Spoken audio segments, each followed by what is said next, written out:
Selamat malam, perkenalkan nama saya Muhammad Rafli Eka Putra dari jurusan Teknik Elektro, Prodi Teknik Otomasi dari NIM 22153 44038.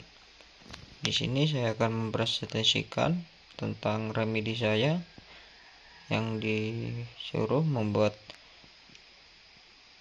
presentasi di DCS. DCS itu sendiri adalah sistem kontrol industri yang mengatur dan memonitor proses secara otomatis dan membagi fungsi kontrol ke beberapa unit atau stasiun yang terdistribusi di berbagai lokasi, namun tetap terhubung dalam satu jaringan komunikasi. Untuk tujuannya, yang pertama, mengotomatiskan proses industri agar berjalan stabil. Yang kedua, meningkatkan kendalian sistem melalui pengendalian yang terdistribusi dan redundansi. Yang ketiga, mempercepat pengambilan keputusan melalui pemantauan data real time. Yang keempat, memungkinkan integrasi dengan teknologi lain seperti IoT, SCADA, atau database untuk analisis data.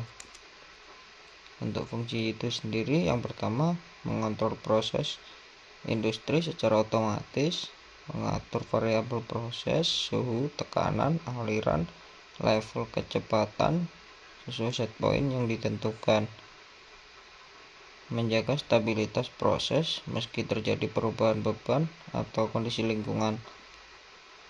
Yang kedua, memantau kondisi proses secara real time, mengumpulkan data dari sensor lapangan secara terus-menerus, menampilkan status proses di layar HMI agar operator dapat melihat kondisi terkini. Yang ketiga, menyediakan alarm dan notifikasi, memberi peringatan saat parameter proses melebihi batas aman, membantu operator mengambil tindakan cepat untuk mencegah kerusakan atau kecelakaan. Yang keempat, memantau kondisi proses secara real time, mengumpulkan data dari sensor lapangan secara terus-menerus, menampilkan status proses di layar HMI agar operator dapat melihat kondisi terkini.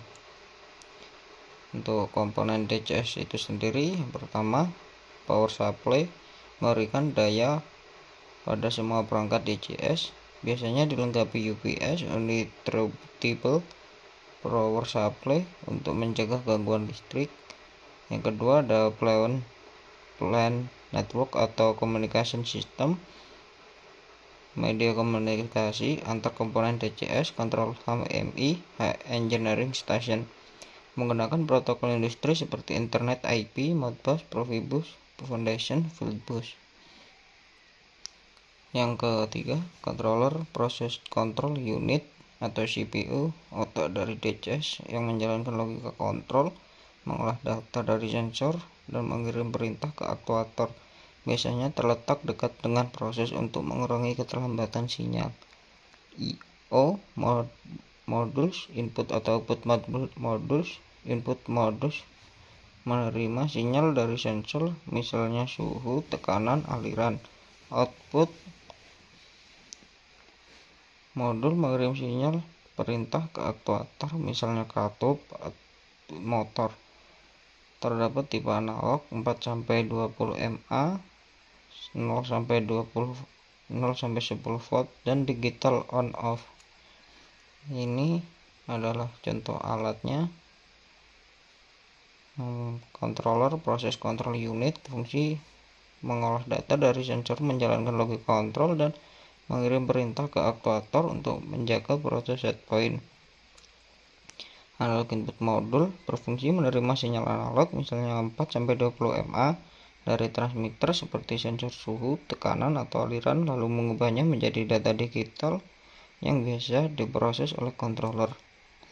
Yang ketiga, ada control valve, berfungsi mengatur laju aliran fluida dalam pipa berdasarkan sinyal perintah dari DCS sehingga variabel proses seperti tekanan atau level tetap stabil. Untuk kesimpulannya, DCS adalah sistem kontrol terdistribusi yang mengotomatisasi, memantau, dan mengendalikan proses industri secara real time. Dengan membagi fungsi kontrol ke beberapa unit, sistem ini lebih andal, aman, dan efisien.